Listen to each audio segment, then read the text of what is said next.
수험생 여러분 반갑습니다. 한국사능력 검정시험 중급 5번째 시간입니다. 이번 시간부터 삼국시대를 들어가게 될 텐데요. 많이들 어렵다고 하시는데 전혀 그렇지 않습니다. 해법은 틀림없이 있습니다. 자, 여러분 한번 멋지게 시작을 해볼까요? 자,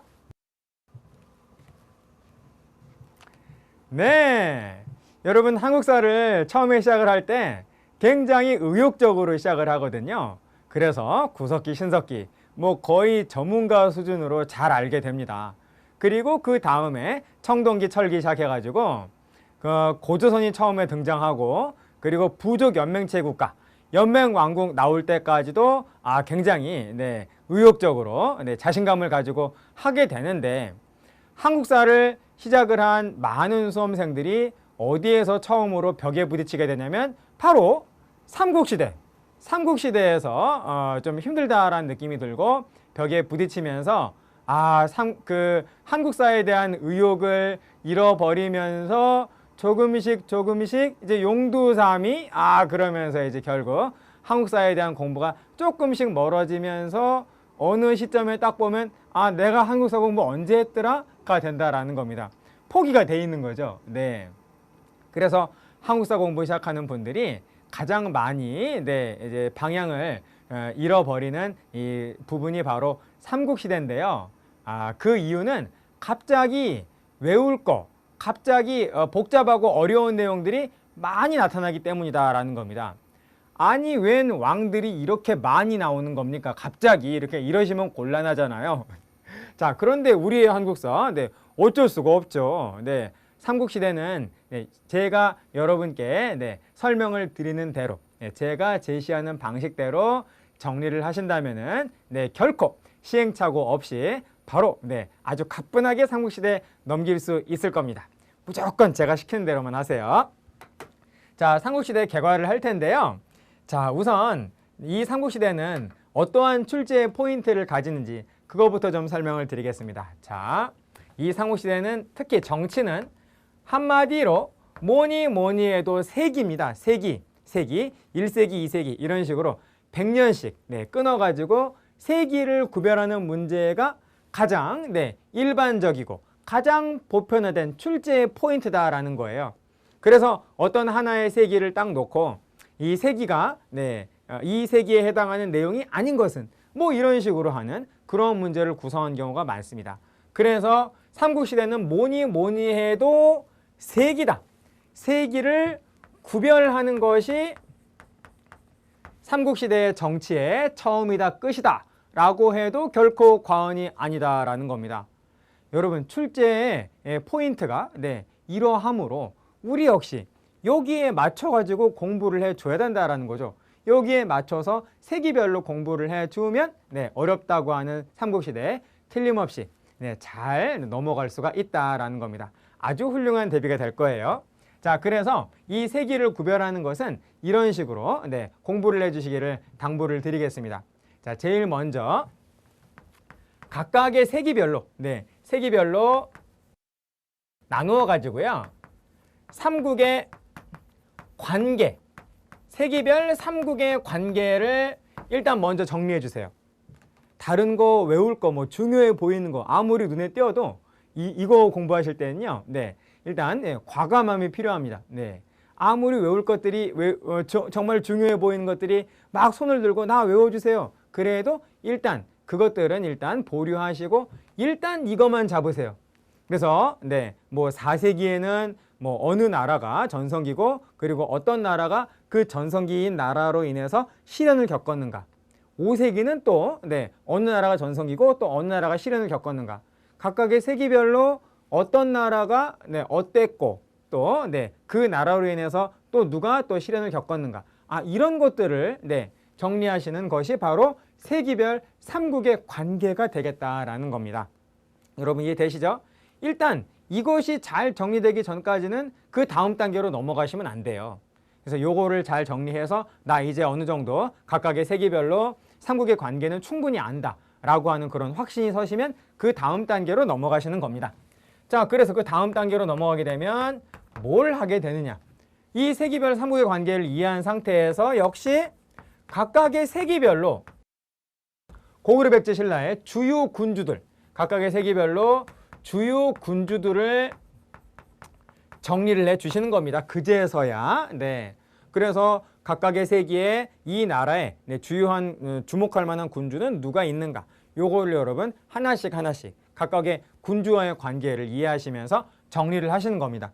자, 그 다음에 마지막으로 하셔야 할 거는 그렇게 해서 정리된 그 주요 군주들의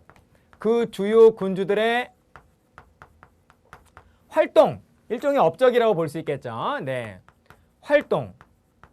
자, 요렇게만 정리를 하신다면은 네, 어렵다고 하는 삼국시대의 정치 틀림없이 정리가 잘 되면서 대비가 잘 되거든요. 그런데 10중 8구는 네, 대체적으로 10명이 삼국시대에 들어가면은 한 8명에서 9명 정도는 시행착오를 겪고 실패하게 되는데 그 이유는 뭐냐면요.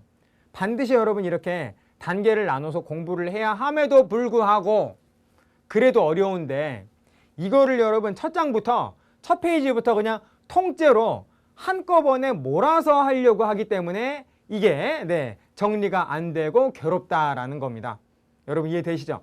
아무리 좋아하는 음식이 있다 할지라도 그거를 여러분 네, 배고플 때 한두 개씩 먹어야지. 그거를 여러분 한꺼번에 먹으려고 하면 당연히 여러분 소화불량이 되면서 당연히 안 되잖아요. 네. 그래서 요렇게 나눠가지고 순서대로 하나씩 네, 정리를 하신다면은 훌륭한 네, 대비가 될 것이다 라고 하는 말씀을 다시 한번 드리겠습니다. 그리고 실제 시험에서 바로 이러한 세기를 구별하는 문제가 항상 나오고 있다라는 거, 이것 또한 다시 한번 말씀을 드리겠어요. 자, 그래서 요 순서대로 하겠습니다. 자, 세기별 삼국의 관계.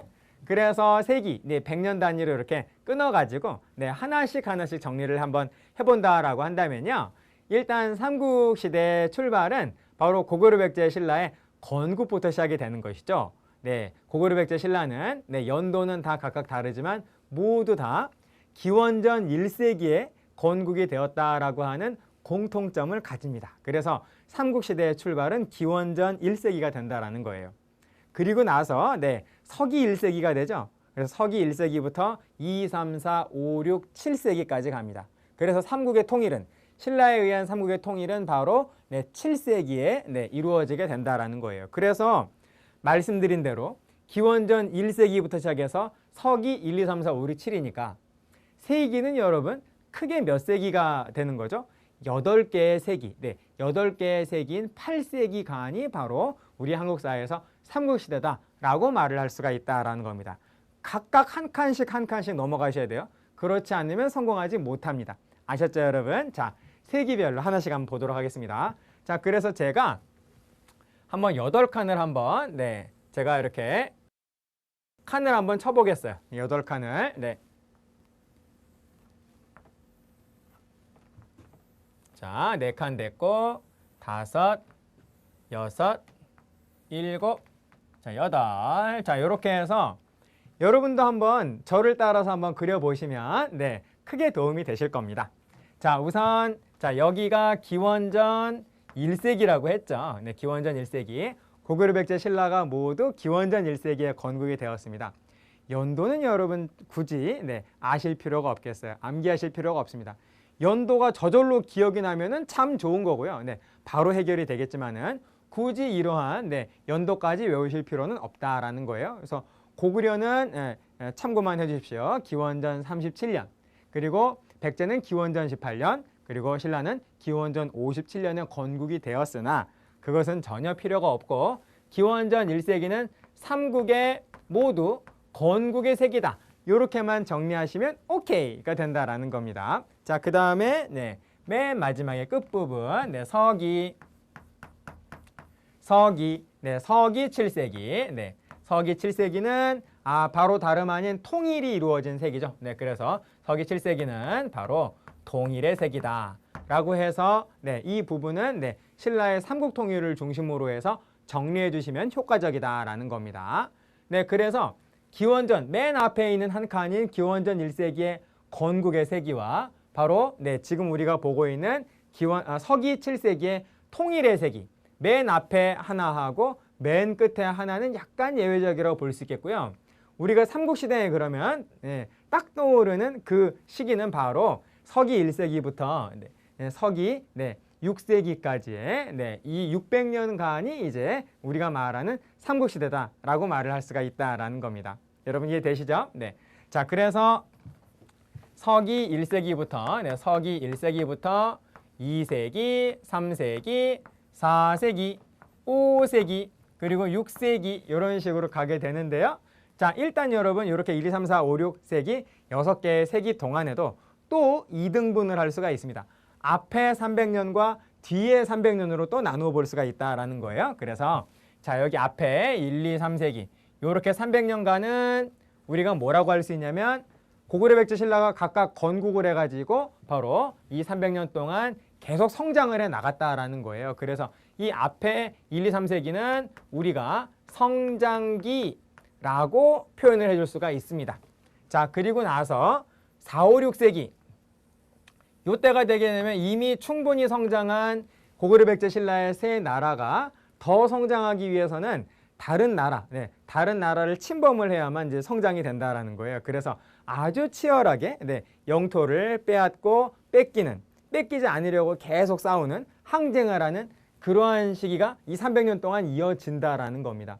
그래서 사건 사고가 1, 2, 3세기보다 4, 5, 6세기가 훨씬 더 많아요. 이 시기를 우리는 뭐라고 표현을 하냐면요, 삼국의 항쟁기라고 이렇게 표현을 해준다라는 겁니다. 자, 그래서 여러분 삼국시대에 이렇게 8개의 세기는 바로 이렇게 일단은 정리를 해볼 수가 있다라는 것이죠. 제가 여러분께 바라는 거는 삼국시대는 정말로 복잡하고 힘들기 때문에 일단은 자, 요거를 여러분 스스로 백지에다가 아무것도 없는 종이에다가 여러분 스스로 이런 식으로 일단 쓰실 수 있기를 제가 권합니다. 그래 놓고 하나씩 이제 채워 나가서 이것이 삼국시대 어느 시대를 공부하든지 간에 하나의 맵, 하나의 지도와 나침반의 그 기능을 하는 그러한 어떤 종이가 되기를 바래요. 그래서 어떤 한 부분을 딱 공부할 때에도 지금 내가 공부하고 있는 이 왕은 성장기에 이 세기에 요 세기에 바로 이 나라의 왕 이런 식으로 여러분 전체의 큰 흐름 속에서 세부적인 것을 하나씩 보시기를 바라겠습니다. 그래서 그렇게 해야만 전체적인 어떤 큰 숲을 보면서 하나의 작은 나무를 또 해결을 할 수가 있게 된다라는 거예요. 그래서 삼국시대를 공부를 할 때에는 제가 지금 설명드리고 있는 이것을 뭐 책상에 뭐 앞이라든지 옆이라든지 아무튼 한 곳에 이렇게 같이 놓고 보시면서 여러분 정리하시기를 바라겠습니다. 자, 그럼 여러분 우리 순서대로 하나씩 한번 해봐요. 자, 기원전 1세기 건국의 세기입니다. 건국의 세기는 대체로 저는 육하원칙에 근거해서 설명을 드리고 있어요. 언제 어디서 누가 무엇을 어떻게 왜 이게 바로 육하원칙 아니겠습니까? 자, 여러분 언제 고구려 백제 신라가 언제 건국했느냐 이미 답이 나와 있어요. 기원전 1세기다 라는 겁니다. 기원전 1세기에 모두 건국했다 이렇게 이해해 주시면 되겠고요. 다음에 어디서 고구려 백제 신라가 각각 처음에 건국을 할 때 도읍지가 어디냐 수도가 어디냐라는 거를 당연히 정리를 해주셔야겠죠. 그래서 자, 여기에서는 어디서부터 이거 좀 필요하겠죠. 그래서 고구려는 졸본에서 도읍을 했고 그리고 이후에 국내성 그 다음에 평양으로 수도를 옮기게 된다라고 하는 거 이제 알게 될 것이고 자, 그 다음에 백제는 위례성 지금의 서울이라고 말할 수 있겠죠. 서울 부근이라고 말할 수 있을 겁니다. 그래서 한성을 중심으로 해서 건국을 한 다음에 그 다음에 그리고 웅진 그리고 사비로 이렇게 천도를 해 나가게 된다. 그리고 신라는 어디를 중심으로 지금의 경주에 해당하는 금성을 중심으로 해서 건국이 되었다. 그리고 신라는 수도를 옮기지 않아요. 신문왕 때 수도를 옮기려는 그런 어떤 그 노력을 하였으나 한번 옮기려고도 한번 해봤으나 결국 다른 진골 귀족들이 반대를 해서 결국 옮기지는 못했습니다. 통일 직후에 그런 일이 있었다라는 거죠. 그래서 신라는 992년 동안 신라의 역사 992년 동안 내내 수도가 경주 금성이었다라는 거예요. 좋습니다. 자, 그래서 누가 어디서 다음은 누가가 되는 거죠? 누가? 네, 건국자 이름 이렇게 순서대로 네, 이렇게 정리할 수 있겠고, 자, 무엇을도 여러분 필요 없죠. 고구려가 고구려를, 백제가 백제를, 신라가 신라를, 네, 그건 전혀 필요가 없습니다. 자, 그 다음에 어떻게 여기에서 각각의 건국자와 관련된 신화나 네, 그런 이야기가 있다면 역시 네, 주목을 해주실 필요가 있겠습니다. 네. 그리고 네, 어떻게 네, 연합을 해서 어떻게 건국을 하였다라고 하는 것도 어느 정도는 좀 필요하겠죠. 네. 자, 그 다음에 왜도 여러분 필요 없겠죠. 네. 왜 건국했냐? 그러면 여러분 시비 거는 거잖아요. 네. 그래서 네, 이 건국은 네, 어느 나라가 어디에서 건국자는 누구고 그리고 어떠한 과정을 통해서 건국을 하였다. 이렇게 여러분 정리해 주시면 된다라는 겁니다. 자, 그러면 1세기는 끝이에요. 1세기는 끝이고 이제 기원전 1세기는 끝이고 그 다음에 1, 2, 3세기로 가게 되는데 아직 네, 이 나라들은 성장하는 단계이기 때문에 공부할 게 그렇게 많지는 않습니다. 1세기는 백제와 고구려는 등장하지 않고요. 오직 고구려의 딱 한 명의 왕만 네, 정리해 주시고 넘어가시면 우리 한국사에서 이 100년간 1세기는 그냥 먹고 지나가는 아주 감사한 세기가 된다라는 거죠. 네, 1세기에 고구려의 바로 이분이 누구냐? 바로 태조왕이라는 겁니다. 일단 고구려의 태조왕은 1세기에 있는 왕이다라는 거를 여러분 좀 기억을 해주세요. 자, 그 다음에 2세기 성장기. 여기도 마찬가지입니다. 네, 백제하고 신라는 아직 등장하지 않습니다. 고구려의 한 사람만 기억을 하시면 역시 2세기도 그냥 지나갈 수가 있다라는 거예요. 바로 고구려의 고국천왕. 고국천왕이 바로 네, 2세기에 네, 우리가 이 중급에서 기억해야 할 유일한 왕이 되는 것이죠. 네, 고국천왕 진대법. 네, 우리 한국사에서 최초로 등장하는 복지정책, 빈민구제정책. 빈민들이 먹을 게 없으니까 봄철에 네, 가난해서 굶어 죽을 것 같으니까 그때 국가가 네, 곡식을 빌려줘요.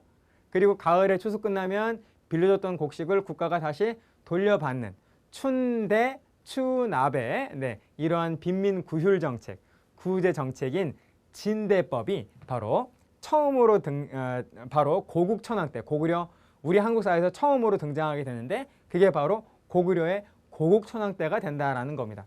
기록상으로 그렇다라는 거예요. 저의 생각으로는 고조선도 틀림없이 그런 구휼제도가 있었을 것이다 라고 생각이 되는데 기록이 지금 남아있는 게 없어서 우리가 주장을 할 수가 없습니다. 네, 아무튼 기록상에 네, 최초의 구휼제도인 진대법은 2세기 고국천왕 때다라는 걸 여러분 꼭 기억하도록 하십시오. 자, 그 다음에 3세기 고구려의 동천왕이라고 하는 왕이 있는데요. 당시 중국은 삼국지의 시대였습니다. 그래서 위촉오가 네, 중원에 그 패권을 놓고 싸우고 있는 그 시점이었는데 고구려는 위나라하고 가까웠어요. 그래서 위나라의 장군 관구검으로부터 공격을 받아서 수도를 뺏긴 적이 있다라는 겁니다. 동천왕은 우리 한능검의 중급에서 봤을 때 현재 우리 한능검 중급은 출제 경향이 네, 평이하게 나오고 있으므로 한능검 중급에서의 동천왕은 그 출제 비중이 네, 중요성이 상중하 중에서 한 하 정도에 해당한다라고 볼 수 있겠습니다. 그래서 일단은 그냥 참고만 하시고요. 참고만 하시고 문제를 풀다가 동천왕이 혹시 또 나오게 되면은 네, 그때 주목을 하시면 좋을 것 같아요. 자, 그렇고 드디어 3세기에 고구려가 아닌 다른 나라가 등장을 하게 되는데 바로 백제가 되겠고 그 왕이 누구냐면 고이왕이라는 겁니다. 고이왕. 자, 아직 신라는 등장하지 않았어요. 신라는 언제 나오냐면 4세기에 드디어 이제 내무랑이 등장을 하게 된다는 겁니다. 자, 그래서 여러분 보시는 바와 같이 우리 한국사에서 이 300년간은 4명의 왕만 정리하시면 정말 감사하게 해결이 되는 그러한 시기가 된다는 거예요. 한국사가 계속 이런 식으로 가면 얼마나 좋겠습니까? 근데 점점 공부할 게 많아진다라는 것이죠. 자, 그래서 이제 점점 많아지는 4, 5, 6세기로 가보도록 하겠습니다. 요거는 제가 여기에서 다 설명드리진 않고요. 일단 전성기하고 그리고 실현기 요거만 좀 말씀을 드리겠습니다. 그리고 지우고 나서 4세기 한번 설명드리고 그 다음에 5세기 설명드리고 그 다음에 6세기 설명드리겠어요. 자, 보시겠습니다. 자, 4세기는 일단 전성기는 자, 보시는 바와 같이 성장기에는 고구려가 굉장히 많이 나오는데 전성기는 백제가 먼저, 백제가 먼저입니다. 4, 5, 6세기는 다 전성기인 나라가 다 한 번씩 이렇게 바뀌어요. 그래서 고구려, 백제, 신라가 각각의 세기별로 전성기인 세기를 한 번씩 나눠 가지거든요. 제일 먼저 등장하는 나라가 바로 백제가 된다라는 겁니다. 전성기는 백제가 되는 것이고 당시 4세기에 그 전성기를 이끌었던 백제의 왕은 근초고 왕이 된다라는 거예요. 근초고 왕. 그래서 4세기는 근초고 왕을 중심으로 해서 정리를 해주시면 좋습니다. 자, 다음에 이 전성기인 나라는 반드시 자기들의 힘을 그대로 그냥 가만 놔두지 않고 다른 나라의 영역을 침범을 해서 그 나라의 물자와 토지를 빼는다라는 겁니다. 그래서 전성기인 이 백제 때문에 굉장히 고달펐던 시련기인 어떤 나라가 이 시기에 또 있겠죠. 네. 자, 그 나라가 누구냐? 바로 시련기인 나라는 고구려였다라는 겁니다. 고구려. 네. 그래서 고구려 군대와 백제의 군대가 싸웠어요.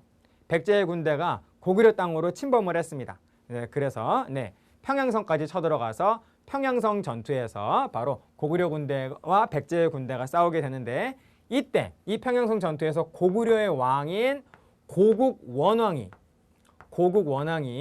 전사하게 되는 그런 어떤 시련을 맞이하게 된다라는 겁니다. 요게 바로 이제 4세기의 기본적인 구도가 된다라는 것이에요. 자, 그 다음에 이제 5세기로 가게 되면은 상황이 바뀝니다. 전성기하고 시련기가 5세기가 되면 반대가 돼요. 그래서 전성기는 누가 되냐면 고구려가 됩니다. 시련을 4세기에 겪었던 고구려는 망할 뻔했으나 다시 재기해가지고 그 재기의 발판에서 바로 전성기로 그냥 높이 뛰었다라는 거예요. 자, 이 왕이 누구냐? 바로 광개토대왕에서 장수왕으로 이어지는 두 명의 왕이 된다라는 겁니다. 그래서 고구려의 전성기 때의 왕은 대체로 두 명을 얘기를 해주죠. 광장, 광개토대왕, 장수왕. 그리고 자, 이 전성기인 광개토대왕, 장수왕의 고구려 때문에 시련을 겪은 이 나라는 이제 정반대로 백제가 됩니다. 그래서 장수왕이 지난날에 보복을 하게 되는 거죠. 그래서 백제의 수도 한성으로 쳐들어가서 한성을 빼앗고 수도인 한성을 함락시키고 당시 왕이었던 백제의 왕이었던 계로왕을 죽입니다. 그래서 백제는 수도가 빼앗기니까 고구려한테 빼앗기니까 바로 남쪽으로 더 내려가서 수도를 남쪽에다가 다시 정하게 되는 거죠. 여러분, 그 수도가 어디입니까? 두 번째 수도 바로 웅진. 지금 충남 공주에 해당하는 웅진이 바로 두 번째 수도가 되는 거죠. 그래서 백제가 수도를 한성에서 웅진으로 옮긴 거는 요거는 피난이에요. 피난. 좋습니다. 자, 그리고 6세기가 되면은 전성기인 나라 한 번씩 나눠 갖는다 그랬었죠? 신라 남았잖아요. 그래서 신라가 전성기가 되는 것이고 이때의 전성기 때의 왕이라고 한다면 진흥왕이라고 봐야겠죠. 진흥왕이 되고요. 그리고 이때 시련을 겪은 시련기는 또 백제입니다. 또 백제예요. 그래서 성왕이 바로 진흥왕의 신라 군대와 싸우다가 결국 성왕 또 전사하고 말거든요. 그래서 이와 같은 전성기와 시련기를 명확하게 구별을 해가지고 잘 정리한 상태에서 각각의 세기로 들어가시는 거예요. 각각의 세기로. 자, 다시 한번 제가 말로 한번 말씀드리겠습니다. 삼국시대는 세기를 물어보니까 그 세기에 맞춰가지고 공부를 해야 된다는 거죠. 제일 먼저 뭘 해야 된다고요? 세기별 삼국의 관계를 먼저 이해하시라라는 겁니다. 특히 여러분, 1, 2, 3세기는 관계보다는 각각의 군주가 보다도 중요하다라고 말씀드릴 수 있겠습니다. 관계가 그렇게 많이 부각되지 않으니까요. 하지만 4, 5, 6세기는 관계를 아셔야 돼요. 전성기인 나라가 있고 시련기인 나라가 있다라는 겁니다. 이게 바로 관계가 되는 거죠. 전성기인 한 나라가 있으면 삼국 가운데서 두 나라는 전성기인 그 나라 때문에 굉장히 고달프겠죠. 그러면 두 나라는 전성기인 나라의 함께 저항하기 위해서 두 나라는 대체로 동맹을 맺습니다. 그래서 실현기에 해당하는 그 나라 둘이 바로 동맹을 맺는 게 일반적인 모습이거든요. 그래서 그 세 나라 고구려, 백제, 신라가 각각 4, 5, 6세기에 어떤 관계를 맺었는가가 가장 중요하다. 그리고 그것이 출발이다. 그리고 그것을 바탕으로 해서 각각의 세기에 어떤 왕들이 있는가, 어떤 군주가 한 명 나왔을 때 그 군주는 몇 세기다, 어느 나라의 몇 세기의 군주다 라고 하는 걸 명확하게 여러분들이 구별하시기 전에는 세부적인 내용을 보시면 안 된다라는 겁니다. 그래 놓고 그 다음에 그것이 확정이 된 다음에 그 다음에 각각의 군주가 어떤 활동을 하였는가를 그 다음에 보세요. 아무리 그거를 먼저 보고 싶으셔도 그거는 참으셔야 됩니다. 그래야만 성공한다라는 거죠. 그렇게 안 하기 때문에 대부분 실패하거든요. 제가 지금 설명드린, 제안을 드린, 건의를 드린 방식대로 정리하신다면은 단 한 번의 시행착오 없이 그냥 삼국시대를 바로 정리를 잘 하시고 바로 다음 단계로 넘어갈 수가 있다라는 겁니다. 이 고비만 잘 넘기면 그 다음부터는 한국사 틀림없이 자신감이 생길 겁니다. 그 다음부터는 어렵지 않아요. 좋습니다, 여러분. 자, 그러면 이제 뭐 할 거냐면요. 4세기, 5세기, 6세기의 기본적인 삼국의 관계와 주요한 군주들을 정리하면 되겠습니다. 그리고 세부적인 그런 어떤 각각의 군주들의 활동은 이제 앞으로 우리 하나씩 공부를 해 나가게 되겠지요. 자, 그러면 여러분, 자, 우리 지우고, 자, 4세기를 한번 볼까요? 자, 4세기. 자, 4세기는 자, 어느 나라의 세기라 그랬었죠? 4세기의 주인공은 4세기의 주인공은 바로 백제다. 그랬었습니다. 백제. 4세기의 주인공은 백제고, 그리고 여기에서 이 4세기의 전성기를 이끌었던 백제의 왕은 자, 여러분 기억나십니까? 근초고 왕이다. 그랬었습니다. 근데 이 근초고 왕은 4세기 중후반의 왕이에요. 그래서 4세기 처음부터 등장을 하진 않는다라는 겁니다. 그래서 근초고 왕을 중심으로 공부를 하시는데 일단은 고구려, 자, 그리고 백제, 자, 그리고 신라, 요 순서대로 주요한 왕들을 한번 정리해 보도록 하겠어요. 근초고 왕은 4세기 중후반이니까 너무 위로 올려 붙이지 마시고 한 이쯤에다가 근초고 왕을 적어 주십시오. 4세기의 주인공 근초고 왕을 중심으로 해서 공부를 하는데 근초고 왕 앞에 그 이전에 살았던 근초고 왕 이전에 고구려의 주요한 왕이 있다라는 겁니다. 4세기 초에 등장하는 고구려의 왕은 바로 미천왕이 되겠어요. 낙랑을 멸망시킨 고구려의 왕이죠. 그러니까 여러분 중요합니다. 미천왕이 앞부분에 4세기 앞부분에 나오고요. 자, 그 다음에 미천왕의 아들이 바로 고국원왕인데 근초고왕하고 같이 놓으세요. 같은 줄에. 왜냐? 고국원왕의 고구려 군대와 근초고왕의 백제의 군대가 평양성에서 싸웠다. 백제가 평양성으로 쳐들어간 거죠. 그래서 고국원왕이 백제군에서 맞서서 싸우다가 어떻게 됐다? 백제 군대에 의해서 전사하게 된다라는 겁니다. 그래서 고구려는 이때 멸망할 뻔했는데 근초고왕의 공격을 받아서 멸망할 뻔했는데 고국원왕의 아들이 매우 유능한 왕이어서 멸망하지 않았다. 고비를 넘겼다라는 겁니다. 그 아들이 누구냐? 바로 다름 아닌 소수리왕이라는 거예요. 그래서 소수리왕이 고구려의 고비를 넘기고 그 고비를 넘긴 그 이후에 약진의 발판을 마련한 상태에서 그 다음에 왕이 된 사람이 바로 다름 아닌 광개토 대왕이라는 것이죠. 물론 바로 다음 왕이 광개토 대왕은 아닙니다. 요 사이에 한 분이 계시는데 일단 중요한 왕은 소수리왕 그리고 광개토 대왕이다라는 거예요. 그래서 4세기의 주요한 고구려의 왕은 미천왕, 고국원왕, 소수리왕, 광개토 대왕 이렇게 된다라는 겁니다. 소수리왕이 고구려의 고비를 넘기고 전성기의 발판을 닦은 상태에서 바로 광개토 대왕이 즉위를 해가지고 광개토 대왕부터 바로 고구려의 전성기가 출발을 하게 되는 것이죠. 보시는 바와 같이 광개토대왕 4세기의 끝부분에 4세기 말에 즉위한 왕이에요. 그래서 4세기 말에서 5세기 초로 넘어가는 그 과정에 있었던 왕이 바로 광개토대왕입니다. 그래서 대체로 광개토대왕은 5세기 초까지 가기 때문에 5세기에 주로 이제 정리를 하게 된다라는 것이죠. 자, 이렇게 좀 정리해 주시면 좋겠고요. 자, 그 다음에 근초고왕이 뭐 4세기의 전성기 주인공이니까 가장 중요하고 근초고왕 다음 왕도 중요합니다. 물론 그 다음 왕이 한 명 있는데요. 역시 또 우리 한능검 중급에서는 근초고왕과 그 다음 왕이 훨씬 더 중요하다라는 것이죠.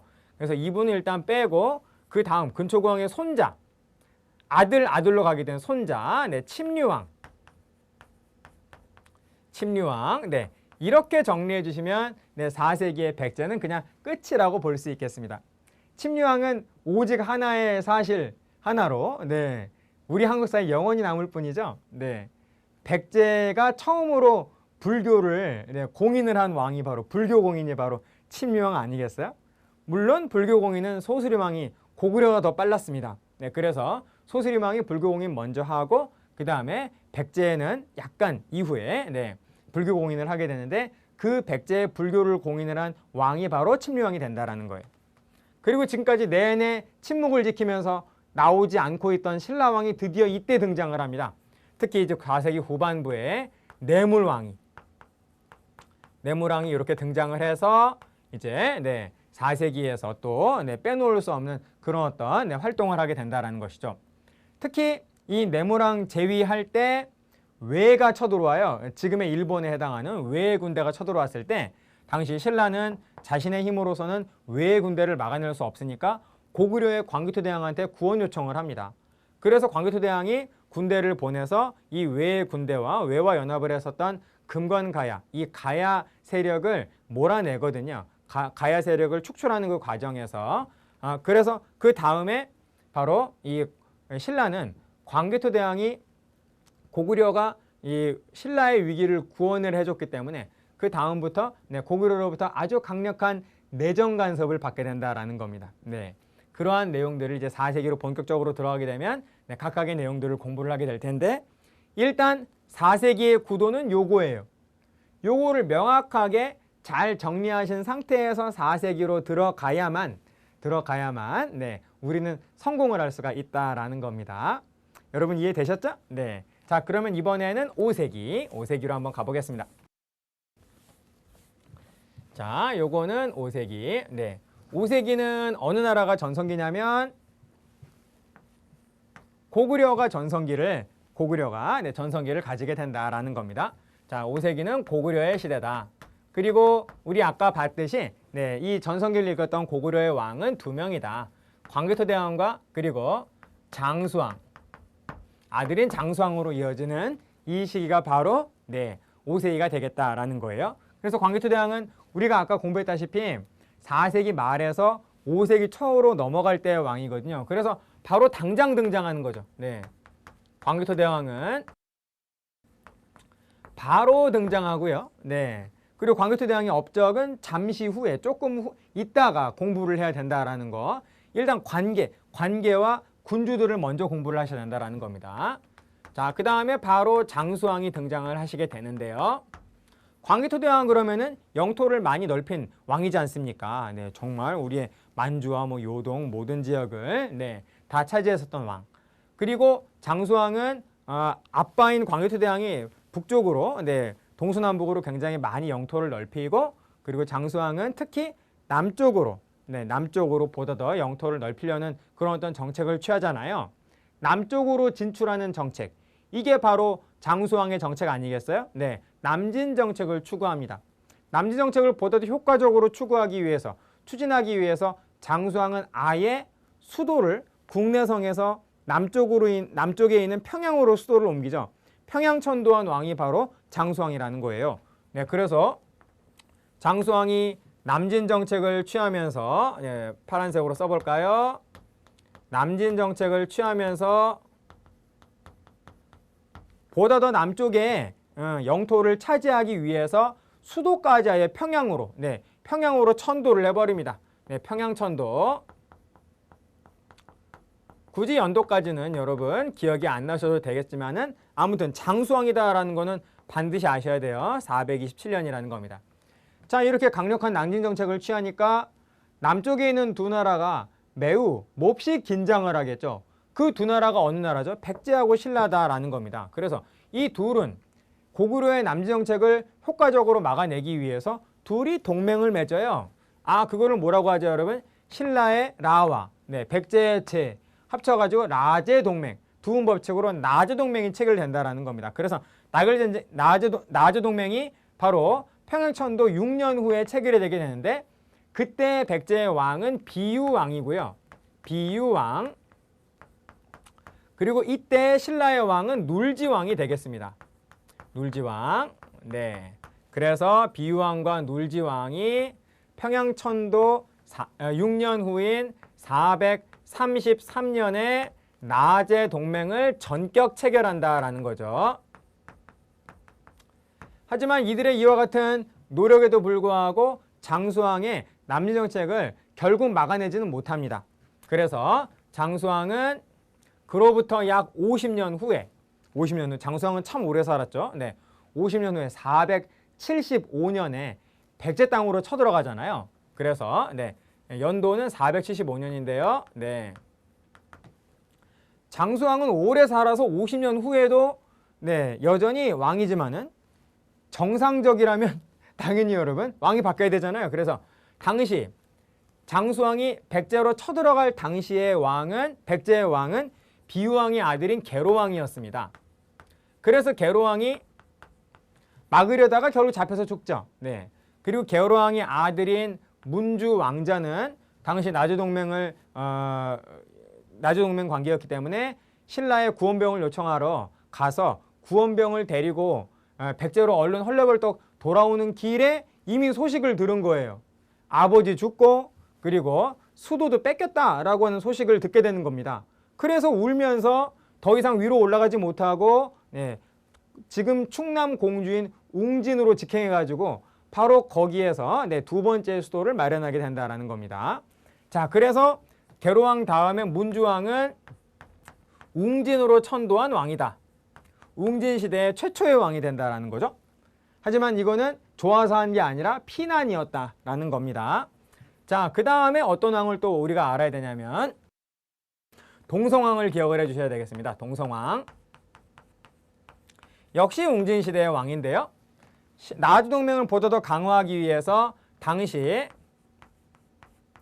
신라의 왕인 소지왕과 결혼동맹을 체결을 하게 된다라는 겁니다. 결혼동맹, 혼인동맹이라고도 하고 결혼동맹이라고도 하는데요. 이것은 여러분 주의하실 거, 요거는 연도는 정확히 나주동맹 60년 후인 493년인데요. 나주동맹이 없어지고 다시 결혼동맹이 새로이 체결된 것이 아니라요. 이 결혼동맹이라고 하는 것은 433년에 체결된 나제동맹을 강화한 겁니다. 강화. 보다 더 강화하기 위해서 한 번 더 정략결혼을 맺은 것이죠. 자, 이렇게 정리할 수 있는 것이 바로 5세기의 대략적인 구도가 된다라는 거예요. 그래서 5세기는 여러분 어느 5세기에 어떤 왕을, 어느 나라의 어떤 왕을 공부하시든지 간에 이 내용을 보시면서 함께 공부하시고 정리하시는 겁니다. 아셨죠? 자, 그 다음에 6세기. 6세기는 5세기처럼 이렇게 복잡하지는 않습니다. 내내 조용히 발전을 해오던 신라가 드디어 6세기에 전성기를 맞이하게 되는 것이죠. 그리고 당시 왕은 당시 신라의 왕은 바로 여러 명의 그 훌륭한 군주들이 계속 있지만은 가장 6세기의 최전성기라고 한다면 진흥왕 때다라고 볼 수가 있겠습니다. 자, 그리고 6세기에도 물론 고구려의 왕이 있긴 합니다만은 주목할 만한 왕은 없어요. 그래서 고구려는 일단 생략을 해주시고 백제를 보시면 이 백제에 주목할 만한 6세기의 왕은 웅진시대의 대표적인 왕 가운데 한 명인 무령왕이라는 겁니다. 무령왕. 그리고 무령왕의 아들 성왕. 성왕이 여기 이렇게 있어요. 성왕은 백제를 지난날의 그 근초고왕 당시에 백제처럼 지난날의 영광을 되찾기 위해서 굉장히 중흥을 위해서 노력을 한 왕이 되겠습니다. 그래서 백제를 보다 더 발전시키기 위해서 당시 수도인 웅진은 좀 협소했다라고 합니다. 더욱더 발전하는 데에는 한계가 있었던 것 같아요. 그래서 보다 더 넓은 곳으로 수도를 옮기게 되는데 거기가 바로 사비라는 겁니다. 지금 현재 충남 부여에 해당하는 사비로 수도를 계획 이전하게 되는 것이죠. 백제가 수도를 웅진으로 위례성에서 한성에서 웅진으로 옮긴 거는 피난이고 성왕 때 수도를 웅진에서 사비로 옮긴 거는 어디까지나 계획 이전이다라는 거. 그리고 나라 이름도 남부여로 바꿉니다. 물론 성왕으로 들어가게 되면 이제 공부를 하시게 될 거고요. 하지만 성왕이 정말로 수도로 삼고 싶은 곳은 어디였을까요? 백제의 원래의 수도였겠죠. 그런데 그 당시에 한강 유역은 지금의 서울인 백제의 원래의 수도인 한성이 포함된 한강 유역은 여전히 고구려 땅이었다라는 겁니다. 그래서 성왕은 어떻게 했느냐? 아직까지도 그 당시까지도 나주 동맹이 계속 유지가 되고 있었거든요. 그래서 나주 동맹을 활용을 해서 당시 왕은 누구냐? 당시 성왕 같은 줄에 놓으세요. 진흥왕이었다라는 겁니다. 진흥왕과 성왕이 나제 동맹을 활용을 해가지고 해서 함께 협공을 해가지고 고구려의 땅을 뺏었다라는 겁니다. 자, 여러분 지도를 잠깐 한번 봐주실까요? 지도 보시겠어요? 자, 한강 유역은 이렇게 해가지고 대략적으로 이렇게 걷습니다. 보다 더 정확하게 설명을 드리면 이렇게 말할 수 있겠죠? 자, 이 위쪽은 현재 고구려가 통째로 차지하고 있고, 자, 그리고 6세기에 자, 이쪽은 백제, 왼쪽은 백제. 자, 그리고 이쪽은 신라. 자, 이랬습니다. 자, 그래서 나주동맹을 활용을 해서 백제의 성왕과 신라의 진흥왕이 요렇게 공격을 해가지고 고구려의 땅을 뺏어버린 거예요. 그래서 고구려의 한강 유역의 땅을 차지를 했습니다. 아주 잠시. 그래서 잠시나마 백제의 영역이 어떻게 되냐면 이렇게 돼서 이렇게 됐다라는 거예요. 참 좋았는데 신라의 진흥왕이 나주 동맹의 약속을 어기고 바로 배신을 해서 백제를 배신을 해서 백제가 어렵게 차지한 한강 하류에 바로 요쪽 요 한강 유역의 왼쪽의 땅을 요쪽이 한강 상류고 요쪽이 한강 하류잖아요. 한강 하류의 땅을 그냥 기습 공격으로 뺏어버리게 된다라는 겁니다. 그래서 진흥왕 때 신라의 영역이 어떻게 되냐면 이렇게 기역자 모양, 신라의 영역이 이렇게 기역자 모양이 된다라는 거예요. 바로 이 사실로 인해서 바로 120년 동안 튼튼하게 지속되던 나주 동맹은 결렬되게 되는 거죠.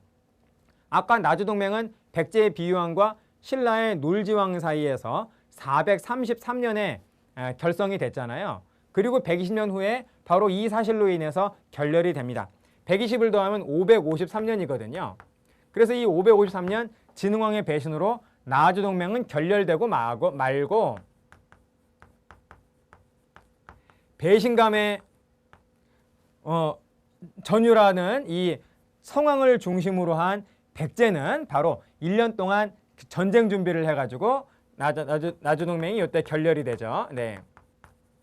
554년에 신라로 쳐들어갑니다. 신라로 쳐들어가는데 당시 격전지는 관산성이었다라는 거예요. 지금의 충북 옥천에 바로 이 관산성 전투에서 바로 성왕은 정말 어이없이 매복해 있었던 신라의 군대에게 잡혀서 죽임을 당하면서 성왕도 죽고 백제 군대도 패배를 하게 된다는 겁니다. 그래서 여기에서 백제는 패배하고 그리고 신라가 승리함으로써 신라는 이 이후에 더욱더 국력이 강화되는 그런 어떤 계기를 마련을 하게 되는 것이죠. 그리고 신라가 한강 유역을 차지함으로써 그 전까지는 고구려하고 백제에 막혀가지고 직접적으로 중국하고 교역을 못했는데요. 이제는 신라가 중국하고 바로 교역을 할 수 있는 바로 서해안의 항구를 하나 차지하게 됩니다. 이 서해안의 항구가 어디냐면은 바로 여기예요. 여기. 자, 여기를 뭐라고 하냐면 당항성이라고 했다라는 겁니다. 당항성. 지금의 경기도 화성시예요. 화성시 쪽이라고 볼 수 있는데요. 네, 이 경기도 남양만에 이 당항성을 확보를 하면서 이제부터는 신라가 다이렉트로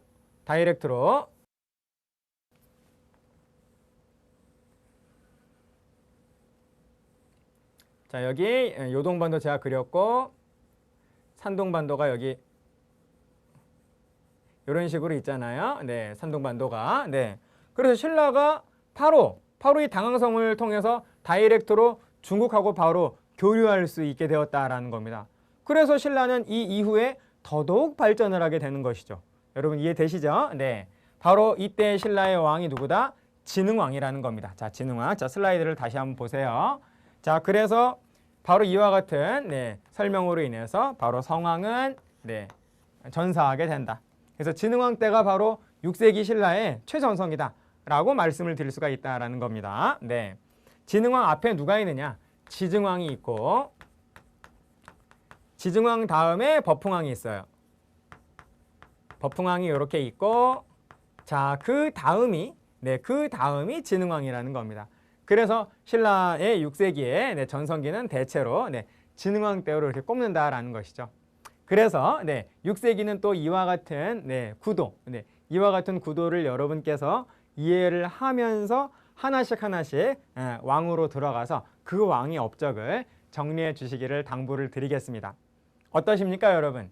아, 삼국시대는 대체적으로 그렇게 흘러가는구나 라는 게 느낌이 좀 오시나요? 다시 한번 말로 기원전 1세기는 모두 고구려 백제 신라가 건국을 한 세기, 그 다음에 1, 2, 3세기, 서기 1, 2, 3세기는 고구려 백제 신라가 성장을 하는 세기였기 때문에 300년간 이때에는 물론 충돌도 있었지만은 큰 충돌은 없었다라는 겁니다. 그러다가 4, 5, 6세기가 되면 4, 5, 6세기에 300년간 아주 치열한 충돌이 이루어지면서 이 4, 5, 6세기를 항쟁기라고 한다. 각각의 국가가 삼국이 한 번씩 전성기를 나누어 가진다 라고 하는 거 기억하시고, 그래서 결국 그 다음 세기에는 신라가 백제와 고구려를 멸망시키고 삼국을 통일하게 된다. 이렇게 여러분 일단 정리를 하시고, 그리고 각각의 세기로 들어가셔서 주요한 군주, 그리고 그것이 되었다면 그 다음에 그 주요한 군주의 활동을 정리해 주시기를 권하겠습니다.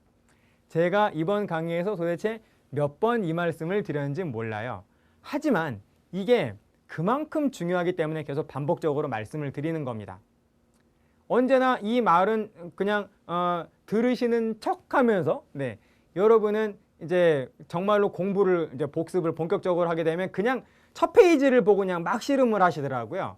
그러지 마시고 저의 말을 다시 한번 귀담아 들으시면서 제가 말씀드린 이 3단계대로 한번 해보십시오.